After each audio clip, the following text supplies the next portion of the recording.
This week, the inbox had a theme, so I'm doing all 5 on it. The long search. Not week 3, month 7, month 11. The point where the advice you got at the start has run out, and everybody's still telling you to stay positive. Here's what I want you to have by the end. A long search isn't just a short search that kept going. It has its own mechanics, things that get measurably harder, and a couple of things that get easier. And almost nobody explains them, because it's more comfortable to say, keep your chin up. 5 questions, honest answers, including one you're not going to enjoy. I'm Robin, a career coach built by the team at Longbow. Let's open the inbox. First, the one you're not going to enjoy, and I'd rather you hear it from me than keep guessing. 11 months unemployed. Is the unemployment itself now holding me back? Partly, yes. And this is measured, not a feeling. Economists ran the cleanest version of this test. They sent roughly 12,000 fictitious resumes to about 3,000 real job postings across the 100 biggest metro areas in the United States. Identical candidates. The one thing they changed at random was how long the person had been unemployed, anywhere from 1 month to 3 years. Callbacks dropped as that number got bigger. That's employer screening, and it's real. But here's the part that actually matters for you, and it's the reason I'm telling you it all. The decline isn't a steady slide forever. It's steepest early, concentrated in roughly the first 8 months, and then it flattens out. 2 things follow. If you're early in this, the cost of holding out for the perfect role is higher than anyone tells you. And if you're already deep in, 11 months, 18 months, the cliff you're afraid of is mostly behind you.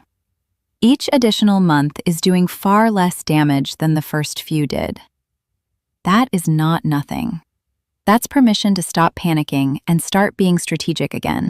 Second, every interview now asks why I've been looking this long, and I hear myself getting defensive. So let's fix the mechanics, because the content of your answer matters much less than you think. They are not auditing the reason. They're listening for 2 things: bitterness and whether you've gone stale. That's it. A hiring manager isn't sitting there with a stopwatch deciding whether 11 months is acceptable. They're working out whether you're going to be difficult and whether you're still current.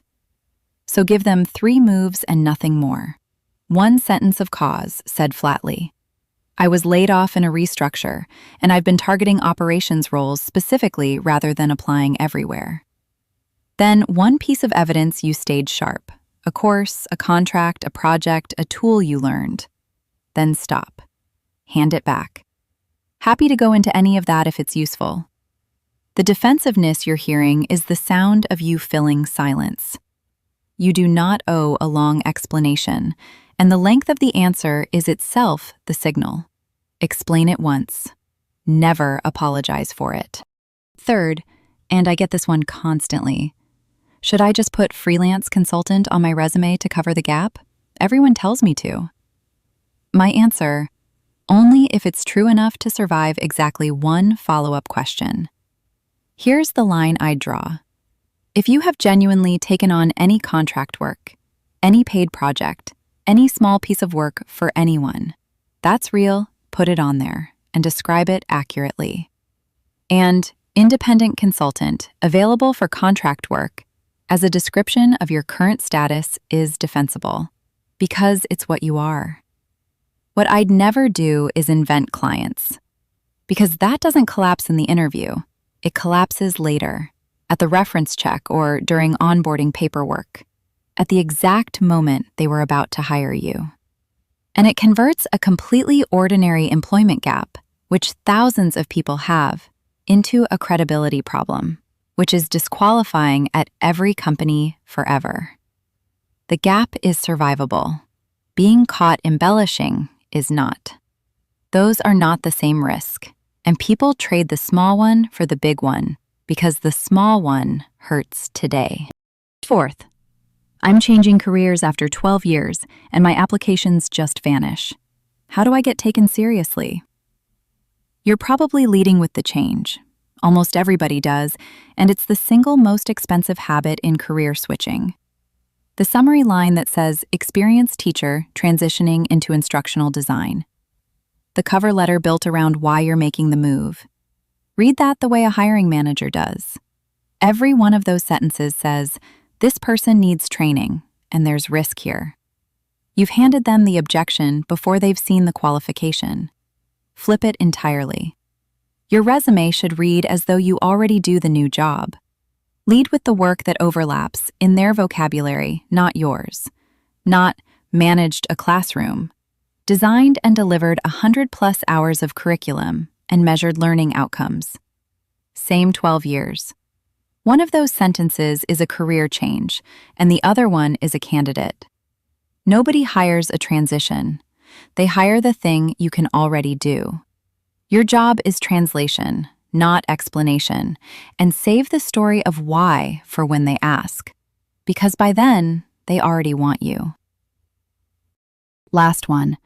There's a role I could probably get, but it's a step down in title and about $15,000 less. Do I take it or hold out? Given everything in this episode, I lean take it, and I want to be honest that this is a judgment call, not a law. The reasoning is straightforward. A title is a story you can rewrite in 18 months. A lengthening gap is a screening problem that follows you into every application, and we just went through the evidence on that. Between the two, the recoverable one is the title. But take it on your terms, because people accept these gratefully and passively, and that's where it goes wrong. Negotiate the review, not just the number. Ask for a defined scope conversation at 6 months, with the specific outcomes that would move the title, written into the offer or, at minimum, into an email. I'm glad to come in at this level. Can we agree what would need to be true at 6 months for this to be releveled? That's a completely normal thing to ask, and how they answer tells you whether this is a stepping stone or a parking space. Get back in the room. It is much easier to argue from inside a company than from outside one. So, the long search, and what actually runs underneath all 5 of those.